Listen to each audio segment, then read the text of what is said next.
Umat Tuhan yang terkasih dalam Yesus Kristus, Salam. Jumpa lagi pada renungan malam saat ini. Saya mengajak kita menyatakan syukur kita kepada Tuhan dan mendengarkan kebenaran firman-Nya. Mari kita berdoa. Tuhan Yesus, kami sungguh membutuhkan firman-Mu di dalam hidup kami. Karena itu datanglah dan memberkati kami sekalian. Dalam nama Yesus Kristus kami berdoa. Amin. Umat Tuhan yang terkasih dalam Yesus Kristus, kita mendengarkan kebenaran firman Allah dalam kitab Yesaya pasalnya yang ke-22. Dan secara khusus saya akan membacakan ayatnya yang keempat dan ayat yang kelima bagi kita sekalian. Kelancangan penduduk Yerusalem. Sebab itu aku berkata, buanglah mukamu terhadap aku, biarkanlah aku menangis dalam kepahitan. Janganlah mendesak aku supaya aku terhibur mengenai kebinasaan putri bangsaku. Sebab Tuhan semesta alam telah menentukan suatu hari, Ia akan menggemparkan, menginjak-injak dan menghancurkan orang. Di lembah penglihatan, tembok akan dirombak dan teriakan minta tolong sampai ke puncak gunung. Bapak, Ibu, saudara-saudara yang terkasih di dalam Yesus Kristus. Setiap kita pasti pernah mengalami sebuah penderitaan di dalam kehidupan kita. Dan manakala kita mengalami sebuah penderitaan, maka tentu kita akan berusaha untuk meminta bantuan kepada pihak lain yang kita pandang sebagai pihak yang bisa memberi pertolongan kepada kita. Bapak, Ibu, saudara-saudara yang terkasih di dalam Yesus Kristus. Kitab Yesaya pasal yang ke-22 ini mengisahkan kepada kita bagaimana kehancuran dan penderitaan yang dialami oleh Yerusalem, di mana tembok-tembok mereka dihancurkan dan banyak orang yang mengalami kematian. Teristimewa kematian yang dialami karena bala kelaparan yang dialami oleh negeri itu. Hal ini sebenarnya disebabkan oleh karena Yerusalem tidak lagi menunjukkan komitmen dan kesetiaan kepada Tuhan sebagai satu-satunya sumber pertolongan bagi kehidupan mereka. Justru di tengah-tengah kesulitan dan penderitaan itu, Yerusalem berharap kepada Asyur sebagai sebuah kerajaan yang dipandang sebagai kerajaan yang terkuat pada waktu itu untuk memberi pertolongan kepada mereka. Mereka memandang bahwa kerajaan Asyur dan juga ilah-ilahnya jauh lebih kuat dari Allah yang diimani oleh umat Allah di Yerusalem. Dan tentu hal ini sangat menjijikkan Tuhan.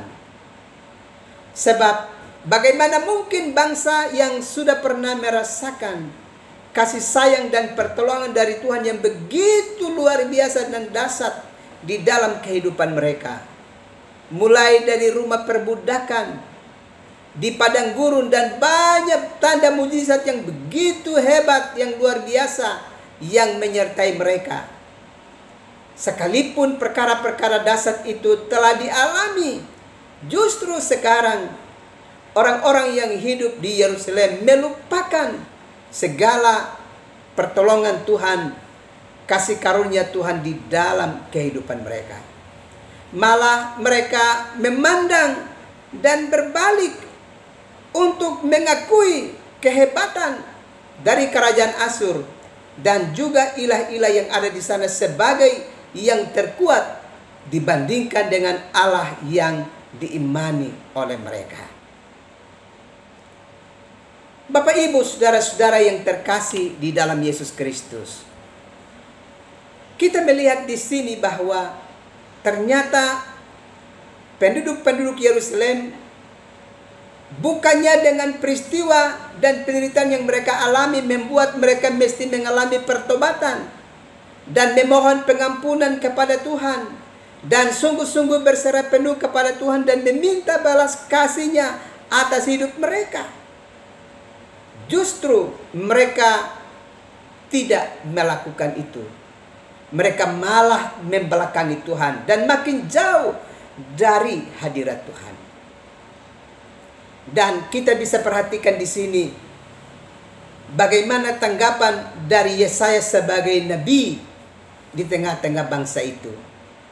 Justru dia bersedih. Dia menangisi kelakuan umatnya yang bukannya mau mengambil keputusan untuk mengalami pertobatan dan mencari hadirat Allah untuk memohon pengampunan dan memohon balas kasih-Nya untuk menolong dan menyelamatkan mereka. Hal itu mendatangkan kesedihan yang amat dalam bagi kehidupan sang nabi. Karenanya dia begitu menangisi akan perilaku hidup dari orang-orang sebangsanya. Karenanya sang nabi terus memperingatkan kepada bangsa itu supaya mereka mesti berpikir ulang tentang keputusan yang sekarang sedang mereka ambil, yakni mencoba untuk bersandar pada kekuatan Asyur untuk mencari pertolongan dan menganggap ilah-ilah di sana jauh lebih hebat dari Allah yang sudah menyelamatkan mereka dari rumah perbudakan. Bapak Ibu, saudara-saudara yang terkasih di dalam Yesus Kristus, dari perenungan ini tentu masing-masing kita juga perlu harus berefleksi.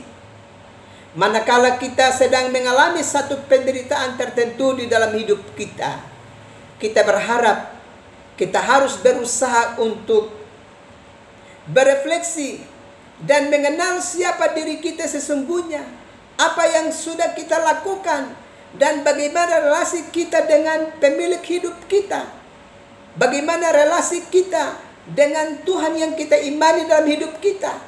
Adakah kita sungguh-sungguh bersandar kepadanya dan hidup menurut ketetapan-ketetapannya, ataukah kita sedang membelakangi Tuhan dan berusaha untuk bersandar pada kekuatan-kekuatan yang lain yang ada di dalam dunia ini yang kita pandang bisa dapat menolong kehidupan kita?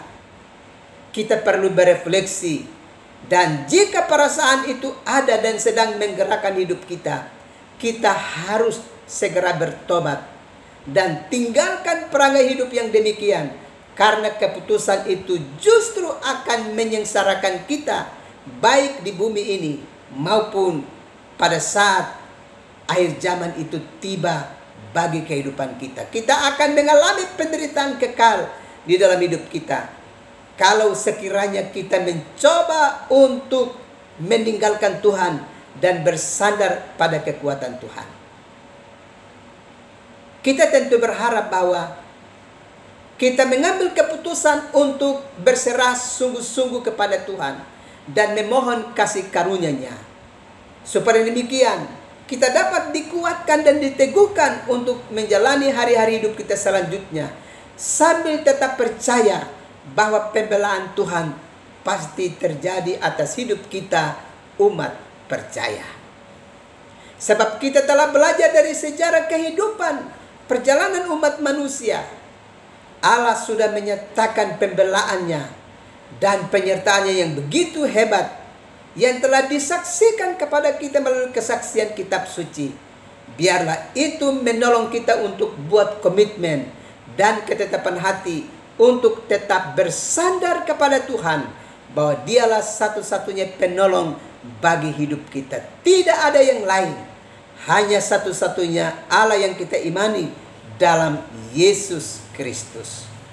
Kiranya setiap kita sungguh-sungguh mengalami keteguhan iman dan benar-benar berserah penuh dalam pemeliharaan Tuhan.